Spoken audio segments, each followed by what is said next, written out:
I wasn't at all. No, absolutely not. I don't think anybody is. And it's still something, you know, I think it's something that a lot of people who see from the outside don't understand very well. And sometimes you see them all screaming and running and crying hysterically, and that looks crazy. But you guys maybe don't see the times when I'm just stood in the lobby having a conversation with them about the music, about life, about how, you know, I could change and how that would help me, and how, you know, what they think. And they're so smart and so intelligent. Especially, like, something really cool that just happened was there's this 13 or 16-year-old created these beautiful designs for merchandise.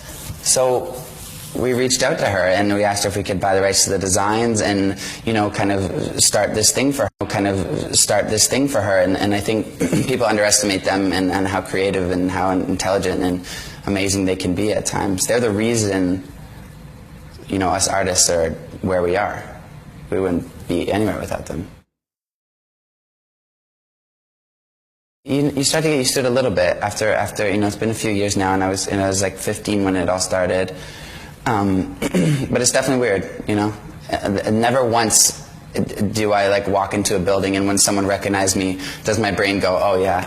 It goes, oh what? And then, oh yeah. Do you know what I mean? I've never once just had that immediate reaction. Totally, and that's very hard. And you know, a lot of people have these crazy high expectations of you when at the end of the day you're just a regular person. But you know, it's not hard to, even if you're having a rough day, it's not hard for 45 seconds to put on a smile for somebody, because I know that I'm traveling the world, and this may be the one time this girl gets to see me for the next 5 years. And so to put on a smile for 30 seconds doesn't really be that hard for me. Yeah, it's awesome. It's cool to have that kind of like personal experience with the fans, you know, before the show.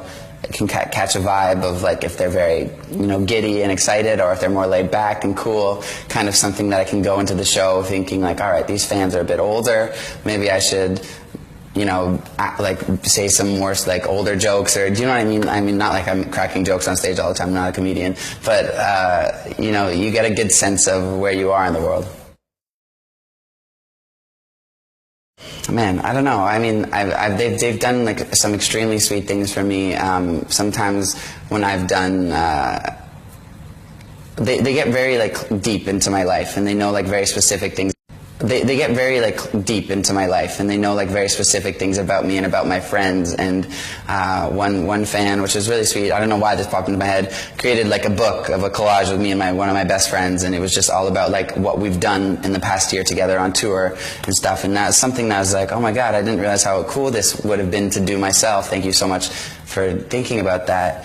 And then obviously like when I'm on stage, especially now we have this B stage, I'll be playing piano, and I remember at Madison Square Garden, it was just like this unreal moment when I was singing Life of the Party, where I just took my ears out, and every single person in there is just like completely zoned in. And that's very hard to do, and very hard to kind of picture from the middle of it, and it was complete magic. I once got a package that had a book in it, and the book was described to my house, the package delivered to my house, and the book was describing how they used videos from Vine, and Instagram posts to like route from the house in front of my house that they saw in a video to route where my house was and pinpoint it. And they're from like, they're from Norway or somewhere, so from really far out, these girls figured out my address to send me this book. It was very harmless, but a little scary. So many people. I think I care a lot more about hearing what they have to say. Like, I love to know. I mean, and I am so lucky to meet a lot of my idols and actually keep in touch with a lot of my idols from when I was younger, and still are my idols, like John Mayer and Ed Sheeran.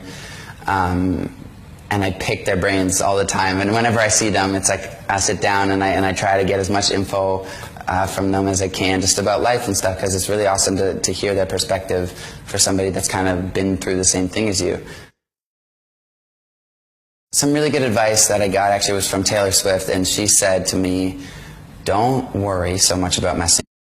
Some really good advice that I got actually was from Taylor Swift, and she said to me, don't worry so much about messing up, because the people in the arena are not critics. You're not on like a singing show and they're here to judge you. They came tonight strictly to have fun. They came tonight because they love to listen to the music and they just want to have fun. So if your voice cracks or if you mess up something on guitar or mess up vocally, it's not going to bug them, it's only going to bug you. So go out there with the confidence and all the confidence in the world. And that was something I think about every night.